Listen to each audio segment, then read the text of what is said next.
So welcome back. Today I'm going to talk about LLMs and sort of an open sourcey view of instruction tuning LLMs.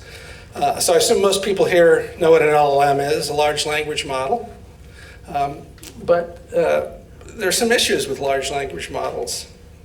So basically we're going to cover a couple of things here. One is, what is the contribution problem with large language models, right? That's different than what we might be used to in open source.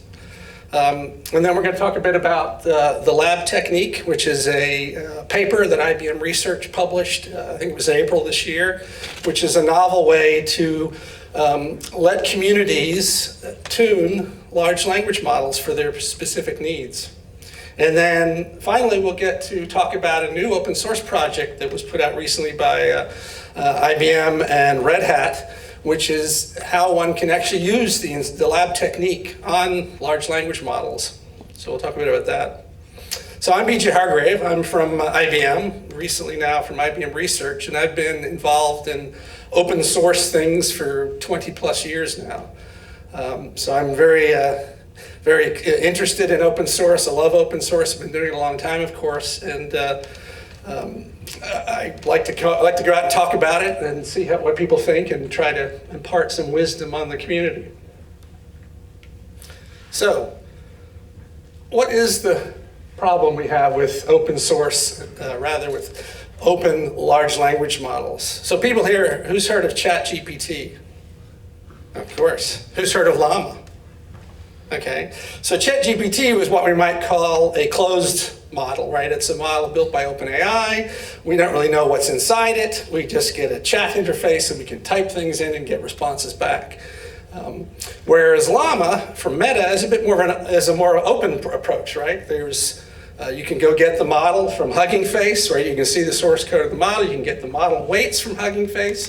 If you have a big enough system with big enough GPUs, you can actually run Llama on your system. But you don't really see the data that went into it. You don't know how it was built. And if you wanted to tune it, it can be quite a bit of work, right? If you want to fine tune your model. But people who have used open source, have been involved in open source communities, know that there's a pretty well-defined process by which you contribute to the community, right? There's regular release cycles. There's a defined API. If you want to make a contribution, you can go to the project on GitHub or whatever forge it's hosted on. You can see the source code. You can edit it, change it, test it, submit a pull request to the project. If the maintainers like your pull request, they'll merge it in, and suddenly you're now an open source contributor. And so that scales, right? Many people can contribute to open source projects, and they can be, the project can advance along those lines. The difference, though, today with most LLMs, large language models, is it's very monolithic, right? You know, like Meta built Llama 3, they just released it recently. And they've probably been working on that for a year or more, behind a door somewhere, no one knows what's going on. And so if you wanted to contribute to that process, how would you, right? The only real way would be to get a job with Meta. The rest of us have no ability to actually contribute directly to the model. And so there's really this huge barrier to contributions, right? If you want to do that, it's hard to do in a community sense.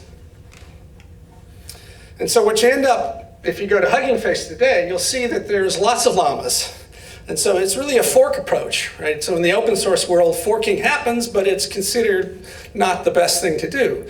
You really want to contribute to the upstream project and grow it and expand it. But in the open large language model world, it's basically a forking model, right? So everyone gets a copy of the Llama weights, they fine tune it to add whatever skill or capability they want to the model, and then they publish those model weights. And so you end up with llamas everywhere, as far as the eye can see. And so that's interesting maybe from a research point of view, but it's not really interesting from a usage point of view. So if you want to go use Llama, which of these ones do you pick? There's so many to choose from. It's hard to figure out what to do. So there's no real way for the communities to build up around a model and contribute the things that are interesting to them to the model. So what we really need is a different way to think about contributions, right? More like an open source project. So we need a workflow for members of a community to contribute to this process. much like pull requests, right? So like somebody in the community can author a skill, author some knowledge information, something that the model doesn't already know how to do or know how to do well, and then use a pull request like we are familiar with in open source to contribute that into the model and a process by which to do that. And so that's what we're going to talk about next, is the ideas that IBM Research came up with to enable this sort of way of working in a community to contribute to a large language model. And so this is the lab process. And basically it's, I think, a reverse engineered acronym, large scale alignment for chatbots. And so the novel concept here has a couple of aspects to it. There's the taxonomy-based approach. So basically the contributions that are made to the model are contributed into a taxonomy of skills and knowledge. And so there's an organization that a community can build. And one of the values of this is, as a contributor, you can see what's already there. You can see the skills that exist already in the taxonomy. You can also see the gaps where there's a place that you can contribute. And so in the taxonomy-based model lets us organize that approach. And of course, one of the other things that is important in training large language models is data, right? And so most of all of the data that's on the internet today has already been consumed into data piles to train models. So Llama 3 and ChatGPT, they've basically seen the entire internet twice, maybe 3 times, I don't know. And so we run out of data to train models. And so synthetic data is the next frontier here, right? We need to be able to build synthetic training data to train models. And this, of course, is very important in spaces where the data isn't on the internet, right? There's a lot of organizations and a lot of enterprises that have a lot of data that lives inside the enterprise. And so that's never going to be visible to Llama to train it. It's never going to be visible to ChatGPT, but they need a way to get that information, those skills, into a model that they can use in the enterprise. And so we use synthetic data generation. And one of the other key aspect here is this asymmetry between the teacher who generates the synthetic data and the student who uses the synthetic data to improve his capabilities. So in this process, the teacher model is a big model, right? Llama 3, Mixtral 8x7, or even ChatGPT size models. These are very capable models. They've been trained on a large corpus of public internet data, but they're very expensive to run, right? If you're a corporation and you're running stuff through ChatGPT, you've got a very big bill you have to pay off to OpenAI every month. And so a lot of companies are very interested in using smaller models that have lower inferencing costs, but that they can train with their skills and their knowledge. And so that's what we use here. We use a big teacher model to generate synthetic data and to use it to train a smaller, lower weight, less expensive to operate student model in the process. And so we go through this whole process here and we end up with a trained student model that knows what we want to do, knows what we want to do, and is less expensive to operate. So basically, the lab process reduces the effort to train these knowledge and skills into the student model to a process of writing recipes for synthetic data generation. So basically, they're classified into 2 groups of recipes. We have what's called knowledge recipes and compositional skill recipes. The difference is that it impacts how the synthetic data generation process works. That's slightly different in each case, but the knowledge case is really about trying to teach some fact or piece of information to the model that it hadn't seen in pre-training. Right, so if there's corporate data, enterprise data, or information that's not in the public domain, it's never been seen by a publicly trained model, right? Because they're just trained on data from the internet. And so you need a way to get some knowledge into the model you're training. And so using the knowledge contributions, you basically contribute some example seeds of questions and answers along with knowledge documents, corporate data that you might have, processes, that sort of thing, to train some knowledge information into the model through synthetic data generation. The other class of thing you can teach these models is what's called a compositional skill. And this is really more performative. It's not a piece of information, but it's how to do a thing. And so you can see that there are some examples here, like, act like a personality, talk like Yoda. You can train these sort of compositional skills into a model too. And so these are the two sort of classes of things you can teach a model using the lab process.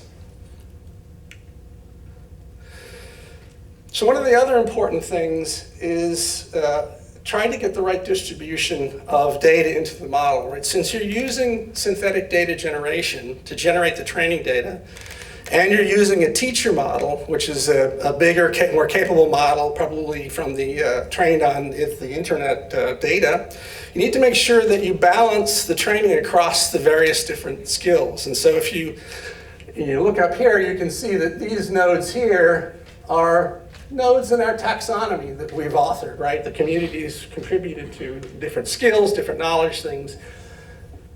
And when you sample this stuff, you want to make sure that you sample it evenly across the taxonomy, as opposed to biasing it to those areas where it's heavily concentrated. So for example, you can imagine somebody gives you a skill and they give you 20 different seed examples about the skill, and somebody else only gives you 5. You want to have you don't want the skills with most examples to dominate the skills with the least examples. And so one of the other values this taxonomy approach gives you is the ability for the system to normalize the inputs across all the taxonomy nodes to make sure they're evenly represented in the synthetically generated training data. And similarly, this happens on the other side too. When you get to the output, right? So you're going to go through the synthetic data generation process. You've got all these leaf nodes in your taxonomy. You're going to generate data for them. Now, of course, the teacher model is going to be better at some things than other things. And so he might, for some nodes, generate lots of synthetic data that's quality data, and for others, less.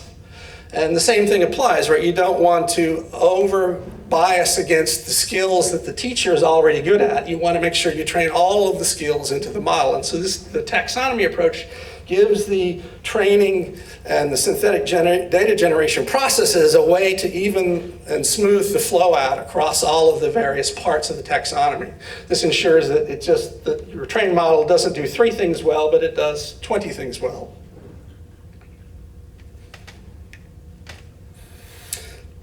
So the next thing is, after you've written these skills and contributed them in with made a pull request, then we need to go and generate the synthetic training data, right? And so this is where we come into using our big teacher model, and we feed him some important prompts and the seed examples from your contributions, and he generates the synthetic training data. And this is broken down into a couple of phases. The first one is questions.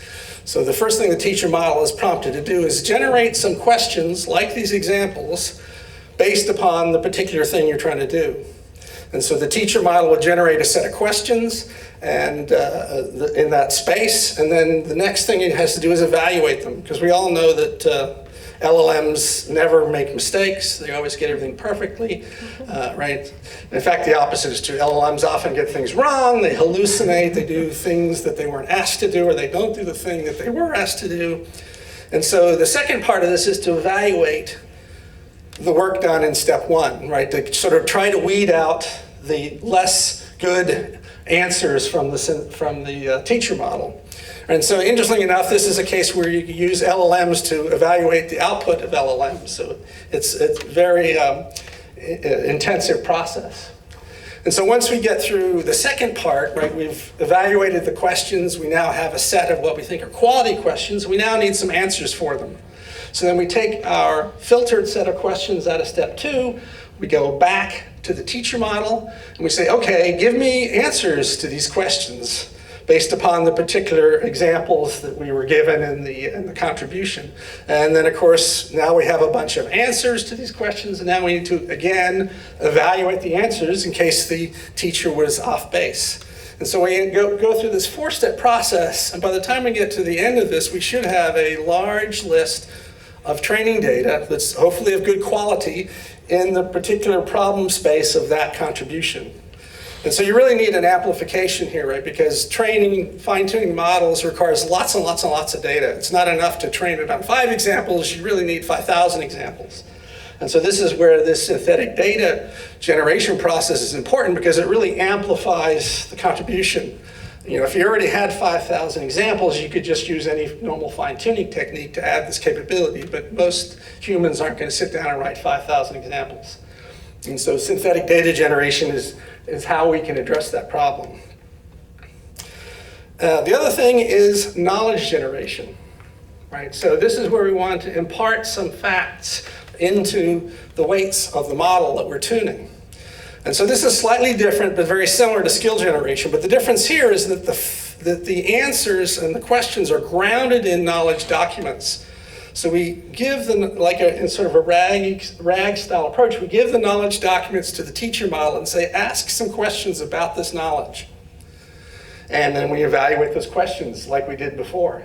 And then the same thing, we go back and we ask the teacher model to generate some answers to these questions using the facts that are in the knowledge document. So at the end, much like in the other case, we end up with a set of training data, some questions and answers, but these are grounded in the facts of the knowledge documents that were supplied. So this is how we can train knowledge into the model when we fine-tune it. And then finally, once we have all this synthetic data that we've generated in the process, we need to do the actual tuning. And so this uses what's called a multi-phase approach to the instruction tuning of the model, right? So we take the knowledge and we break it down into a couple of phases. First, the shorter knowledge responses, and then the longer knowledge responses. And then finally, we train in the compositional skills. And this ordering has the benefit of, if the skills depend upon the knowledge has already been tuned in before. And of course, another key aspect of this is replay buffers, right? So that in the LLM training process, you have to be careful not to forget. So things that you trained into the model earlier in the training cycle can fall out of its memory if you don't keep reinforcing them regularly. And that's what the replay buffer does. It lets this process continue to reinforce previous training to keep the model from forgetting about it. So that's the technique. This is the paper that IBM Research put out, and to basically explore this new way of using communities to train models. And of course, papers are nice, we all love papers, but we need some code. We need to do something with this stuff. And so this is where the InstructLab project comes in. So IBM and Red Hat have launched this InstructLab project. You can go find it up on GitHub here. And so this has all the various piece parts. And again, it's still a work in progress, so it's not 100% done, but it's certainly there and usable to play with. And so the InstructLab project is an implementation of this lab process.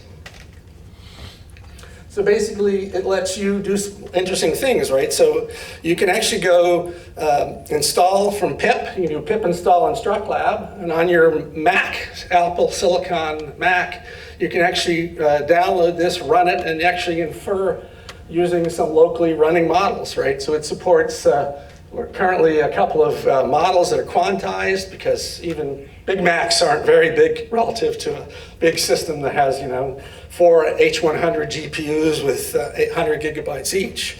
So, but you can actually run the models on your laptop and play with them. You can build some synthetic data on a contribution to test it out. So you can experiment. You can write these things on your laptop, experiment with them, see how they work, and then sort of train a model with them and test them. So there's a whole command line interface called iLab, and so you can do all sorts of interesting things with it, like start a model up and chat with it. You can have a conversation. You can taxonomy. You can say, let me see what changes I've made to the taxonomy. So you see what you're going to actually experiment with. You can run data generate. Data generate is the synthetic data generation part. And so that will take your changes in the taxonomy and generate the synthetic data pile out of them. And then finally, the next step is to then fine-tune that synthetic data into the model to get, at the end, a tuned model with those results. So it's interesting. I mean, this is a great project. You should check it out and try it. But you do need a biggish laptop. Right now we support Apple Silicon because of the GPUs that come on it. You probably need, you can get some basic playing done with a 16 gig map, but you really need a 32. I've got a 64 gig so I can run bigger models. But it's a good experiment to go look at and play with it. But the key point I would make is don't expect miracles on your laptop, right? There's no magic that makes large language models run on small workstations, right? This is just using quantization and lower fidelity techniques to give you a feel, an understanding of the process and the ability to experiment with it. But like you can go talk to the model. I fired up the Merlinite 7B lab model. So this model here is based upon Mistral. It's 7 billion parameters. It's been lab tuned and it's a 4-bit quantized model, right? So this isn't running the full fidelity model, right? Which is probably like bfloat 16 or something. This is just a 4-bit integer quantized model, but you can have a conversation with it. You can ask about maple creamies, which I thought was a nice Vermont thing to ask it. But you can experiment with it. And so there's a set of different models you can find in Hugging Face. If you look for, we use Llama CPP on the Macs to run it, and they support the format called GGUF. So if you go to Hugging Face and you find some GGUF models that are small enough, probably quantized 4-bit, you can download those and play. So I've run some Granite Code models on here, I've run Mixtral 8x7B on here, and it's pretty interesting what you can do. And of course, this is an example of a skill, right? So this is a sort of a toy skill that somebody contributed. This is, I want to teach the model to do emoji speak. So it basically is some examples of where you take an English sentence and then you show it what it looks like when you've replaced certain words with emojis. And so you can see that we've got the answer questions are out of order because it got sorted, but humans don't think that way. But you can see we replaced the word with emoji, and I have a pizza for dinner last night. And so this is a set of examples, and so this would be then fed into the teacher model who would do the synthetic data generation and generate, taking these 5 examples and turning them into 500 examples or 5,000 examples. And then that would then be used to train the student model with that result. So that is basically the end of my presentation, and hopefully you learned something interesting. And check out InstructLab, and any questions?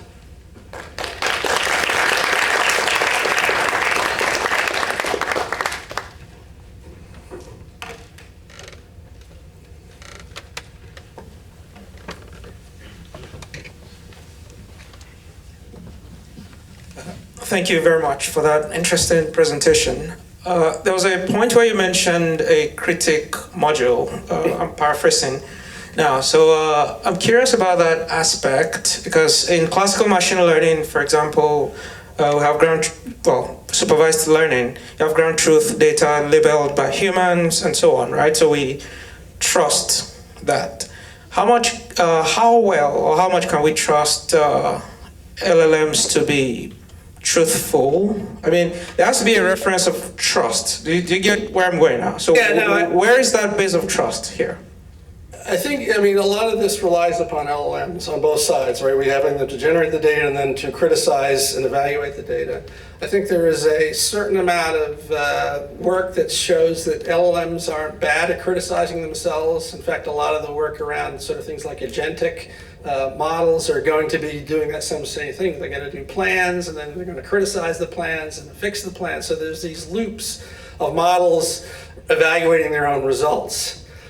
Now, of course, it depends on the capabilities of the teacher model and the critic model, right? These can be disjoint models, although all of the work we've done so far, we use the same model to fill both roles, both teacher and critic role. So yes, I think that it's hard to have complete faith in them because they're just predictive models.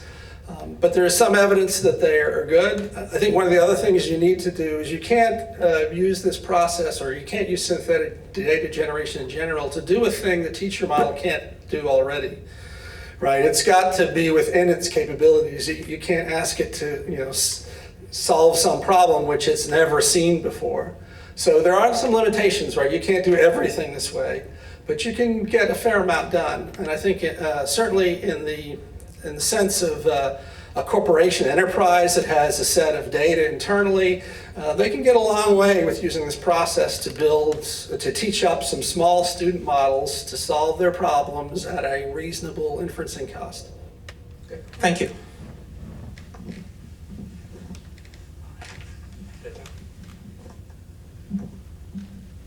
I really like the approach of open sourcing language models and making incremental contributions. But what would be like an issue I would see is that what if like one skill that another person wanted this language model to learn, then another person comes in and forces the language model to unlearn that skill in the same way? Is there any approach or something where basically you're trying to like give it like you can only rely on the knowledge that you give it? Like if you give it unreliable information, is there any way to be like, oh, like we can't necessarily rely on this, or is there any thoughts around how that might be combated? Right. So I think that the part of the answer there is how you manage the taxonomy repo, right? It's like any open source project, right? If somebody comes up and wants to contribute some feature that you and the maintainer team feel is a negative for the project, you wouldn't merge that PR, right? And so the similar sort of rules apply in managing the taxonomy. You have to look at what's coming and decide, is it in the interest of whatever the goal of this taxonomy is?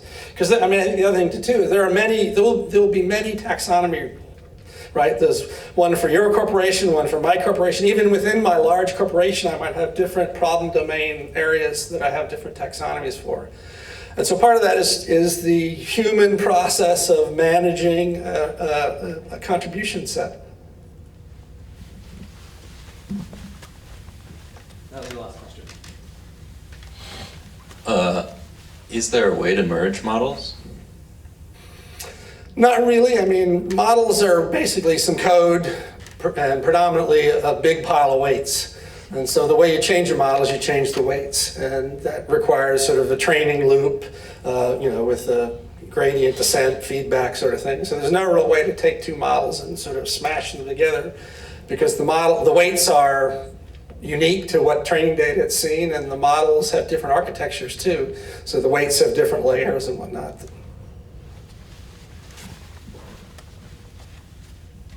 Thank you so much. Yep.